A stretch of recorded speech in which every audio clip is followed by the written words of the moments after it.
वृंदावन का नाम तो हम सबने सुना है, पर क्या निधिवन के बारे में जानते हैं?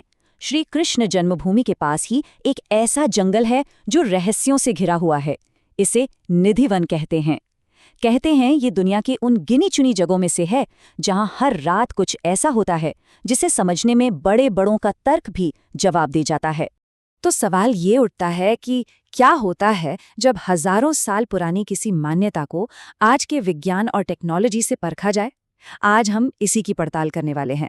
ये सिर्फ एक कहानी नहीं बल्कि एक दिव्य रहस्य की उस जांच का विश्लेषण है जो शायद पहले कभी इस तरह नहीं की गई। तो चलिए शुरू करते हैं। अब इस पूरी जांच को समझने से पहले ये समझना जरूरी है कि निधिवन को लेकर आखिर मान्यता क्या है, वो अटूट विश्वास क्या है जो सदियों से चला आ रहा है। देखिए, इस आस्था के कई बड़े दिलचस्प पहलू हैं। सबसे पहली और बड़ी बात यह है कि हर रात माना जाता है कि भगवान कृष्ण खुद यहाँ आते हैं अपनी 16,000 गोपियों के साथ रासलीला करने। और ये जो अजीब से झुके हुए पेड़ दिखते हैं ना, कहते हैं कि ये पेड़ असल में गोपियां ही हैं जो रात होते ही जिंदा हो जाती हैं। इतना ही नहीं, सूरज ढलते ही यहाँ के सारे जानवर, चाहे वो बंदर हों या पक्षी, सब के सब अपने आप ये जगह खाली कर देते हैं।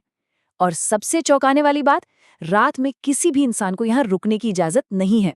ऐसी मान्यता है कि जिसने भी छिपकर ये रासलीला देखने की हिम्मत की, वो या तो अपना मानसिक संतुलन खो बैठा या फिर उसकी मौत हो गई। और इस विश्वास की गहराई आप वहाँ के एक पुजारी की इस बात से समझ सकते हैं।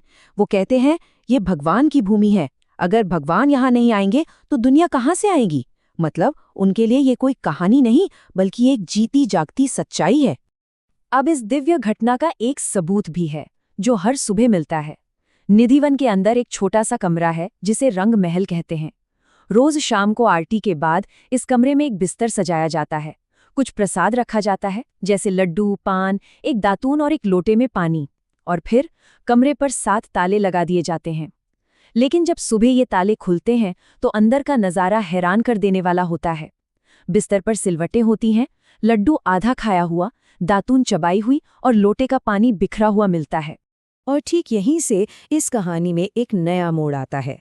एक टीम ने फैसला किया कि इन दावों की सच्चाई परखी जाए, लेकिन इस बार कुछ ऐसा किया गया जो पहले कभी नहीं हुआ था। एक ऐसी जांच जिसमें किसी भी इंसानी दखलंदाजी की कोई गुंजाइश ही न बचे। प्लान बहुत ही होशियारी से बनाया गया था। सबसे पहले टीम ने मंदिर के उन 7 तालों के साथ गेट पर अपना एक 8वां ताला भी लगा दिया, और इस 8वें ताले की चाबी सिर्फ और सिर्फ उन्हीं के पास थी। दूसरा काम ये किया गया कि पेड़ों के बीच में लाल धागे बांध दिए, ये देखने के लिए कि क्या रात में सच में कोई हलचल होती है। और तीसरा और सबसे अहम, उन्होंने इजाजत ले ली कि सुबह जो प्रसाद मिलेगा उसे वो फोरेंसिक जांच के लिए ले जा सकते हैं। पूरी रात बहुत तेज बारिश हुई और फिर सुबह की पहली किरण के साथ जांच टीम वापस निधिवन पहुंची। अब वक्त था ये देखने का कि उनके इस प्रयोग का नतीजा क्या निकला। सबसे पहली नजर पड़ी बाहर उन पेड़ों पर जहां धागे बांधे गए थे, और जो उन्होंने देखा वो काफी अजीब था। वो लाल धागे जो पेड़ों के बीच कसकर बांधे गए थे वो टूटे पड़े थे। अब सवाल ये था कि जब रात में कोई इंसान या जानवर अंदर था ही नहीं तो ये धागे टूटे कैसे? इसका कोई सीधा जवाब किसी के पास नहीं था। खैर, अब बारी थी असली परीक्षा की। टीम ने मंदिर के 7 ताले खोले और फिर अपना 8वां ताला भी, और उस बंद रंग महल के अंदर कदम रखा। अंदर जो दिखा वो हूबहू वैसा ही था जैसा सदियों से बताया जाता है। लड्डू आधा खाया हुआ, दातुन चबाई हुई, पान कुतरा हुआ और लोटे का पानी गिरा हुआ था। ये सब कुछ हुआ उस 8वें ताले के लगे होने के बावजूद। एक ऐसा ताला जिसने किसी भी इंसान के अंदर जाने की हर संभावना को खत्म कर दिया था। तो अब सबूत हाथ में थे। इन्हें सीधा ले जाया गया एक्सपर्ट्स के पास। क्या विज्ञान ये बता सकता था कि उस बंद कमरे के अंदर उस रात आखिर हुआ क्या था?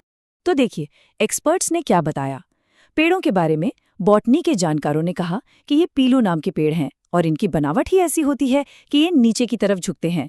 ये उनका नेचुरल ग्रोथ पैटर्न है। जानवरों के बारे में भी एक सीधा सा जवाब मिला। एक्सपर्ट्स ने कहा कि बंदर रात में अक्सर बेहतर खाने और सुरक्षित जगह की तलाश में अपनी जगह बदल लेते हैं। ये एक आम बात है। लेकिन असली कहानी तो तब पलटी जब प्रसाद की जांच रिपोर्ट आई। एक डेंटल एक्सपर्ट ने कंफर्म किया कि दांतों और पान पर जो काटने के निशान हैं वो 100% इंसान के दांतों के हैं। अब जरा एक पल के लिए रुककर इस बात को फिर से सोचिए।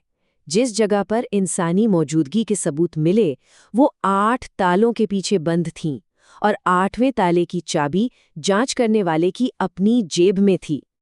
तो यहीं आकर सारी कहानी उलझ जाती है। इस जांच ने रहस्य को सुलझाया नहीं, बल्कि उसे और भी ज्यादा गहरा कर दिया। एक ऐसा विरोधाभास खड़ा कर दिया जिसका कोई आसान जवाब है ही नहीं। और यही इस पूरे मामले का सार है। एक तरफ है तथ्य, कमरा 8 तालों से पूरी तरह सील था, किसी इंसान का अंदर जाना नामुमकिन था।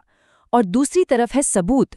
फॉरेंसिक रिपोर्ट कह रही है कि अंदर के प्रसाद पर मिले निशान 100% इंसानी हैं। तो सवाल यह है कि एक ऐसी जगह पर इंसान के होने का सबूत कैसे मिल सकता है जहां कोई इंसान जा ही नहीं सकता? मतलब विज्ञान ने जंगल के पेड़ों और जानवरों जैसे बाहरी रहस्यों को तो समझा दिया, लेकिन उस बंद दरवाजे के पीछे जो हुआ, उस मुख्य रहस्य पर आके विज्ञान भी खामोश हो गया। तो ये पूरी पड़ताल हमें एक बड़े सवाल के साथ छोड़ जाती है। जब हमारे हाथ में भौतिक सबूत हों, यानी फिजिकल एविडेंस हो, लेकिन वो सबूत भौतिकी के नियमों को ही चुनौती दे रहा हो, तो आखिर किस पर यकीन किया जाए? इसका जवाब शायद विज्ञान और विश्वास के बीच की उस धुंधली लकीर में ही कहीं छिपा है।